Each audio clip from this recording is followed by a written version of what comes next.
Hi, you guys. Let's see if I can make myself a little taller, which I've never had to do that before, but here we are.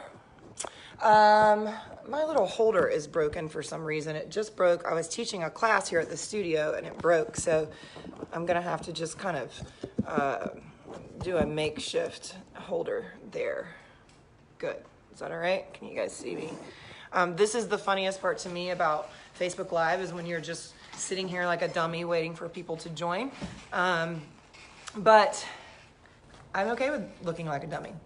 I've said it before and I'll say it again. I am not somebody that enjoys being on camera because my strength, I feel, is behind camera. And this is a little awkward for me. It always has been because those days are well past me. Those days are like 30 pounds ago past me and 30 years ago past me. But I just wanted to share this with you guys. So today I taught a class on Zoom etiquette. And we just did a Facebook, or no, not Facebook. We did an Instagram live on Zoom etiquette just a few minutes ago. And Angela, girl in New York and New Jersey up there, praying for you, sister. You know, Angela, we had to cancel our June New York show, and we postponed it to August in the hopes that the city's going to be back up and running, but we'll see. And then my girl, Chris from Charleston. So anyway, I wanted to just share with you some Zoom etiquette. And for some reason, I've got a little shadow here, so I'm trying to, as I'm teaching about etiquette, this is awful. My little holder broke as I was doing this. But anyway, we just finished up a class about Zoom etiquette, and I want to share a couple of things with you guys. Number one, lighting. Lighting is so important. When you are on a proper call, a business call, lighting is so important. Do not be backlit, especially if you have darker skin. Do not let the light come from behind your head. Make sure that the light is coming directly in front of your face. Don't put it over here unless you also have a light over here, but make sure that that light is coming directly at your face, right? Okay, that's number one. Number two is your backdrop. Oh God, the backdrops we have seen during quarantine. I've seen Oreo cookies. I've seen underwear. I've seen laundry spread everywhere. And I'm just telling you this from a professional standpoint that when you are sorry guys, I told you that my thing broke right as I started this. So here I am teaching about etiquette and I can't even get it right. Okay, so number one, lighting. There we go, that's better. Lighting right in front of you. Don't be backlit. Make sure that you've got lighting coming from all sides. Number two, your background. Either order one of these. Watch this.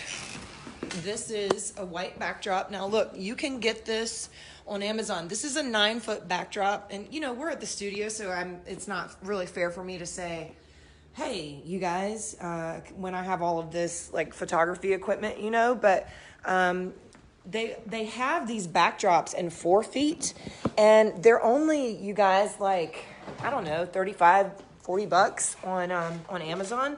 So maybe you can grab one of those, but make sure you're lit, front lit, not lit like Cinco de Mayo, you guys, which I know that's what you guys are doing.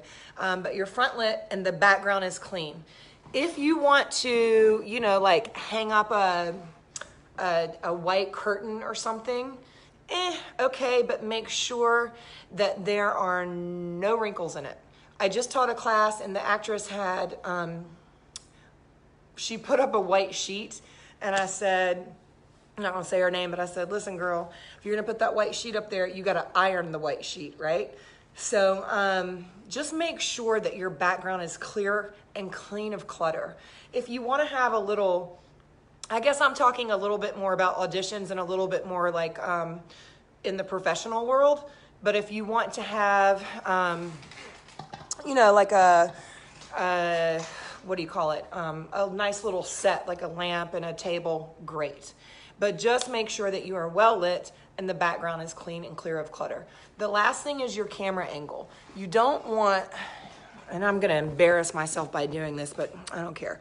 You don't want to look up each, like your nose, right? You don't look up people's nose. And then you certainly don't want to stand there and hold the camera the whole time. Like, it would make me feel sorry for you that your arm is about to fall off. So the 3 rules, really quick, Zoom etiquette. Number 1, lighting. Lighting is so very important. It's everything, because you want people to be able to see you. I should add in there, hold the camera still while I'm talking about etiquette. Number 1, lighting. Number 2, your background. Clean and clear of clutter. No Oreos, no dirty laundry, none of that crap, okay? And then the last one is your angle. So we don't want to be looking up your nose. We don't want you holding it like a selfie where we're looking up at you looking down at you the whole time. Those are just a couple of things that we have been watching as we are moving more to an online world, especially with auditions. So I hope it helps. I just wanted to jump on, give you guys a couple of tips. We teach this to kids too. As I mentioned a second ago, we just did an Instagram live on the business page and taught a bunch of teens and young people Zoom etiquette because people just don't get it. I mean, in our world, yes, we're being more open to seeing people at home. Heck, I need to do one from home. I've been at the studio the whole time, so I should probably do one from home. But where you choose to shoot from or to go live from needs to be clean and clear of clutter. For real.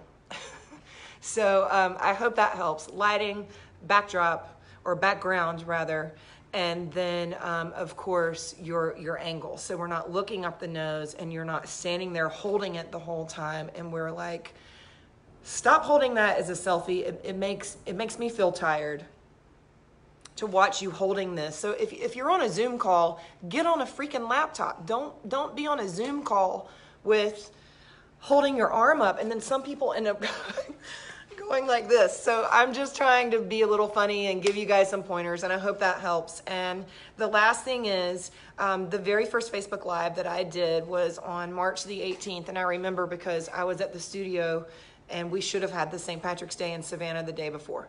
And we didn't. And that was the day that I mentioned to everybody that I started kind of getting worried, and I want to just encourage you guys that God is still in control. He is able, if you believe, to orchestrate all of this for your good. And I believe that there is something on the other side of this that none of us have even imagined yet. I think that while the world is looking at this is going to be so awful until 2021, when's the vaccine coming, when's the economy, and everyone's thinking that this thing is going to be so awful, I challenge you to think of a different outcome.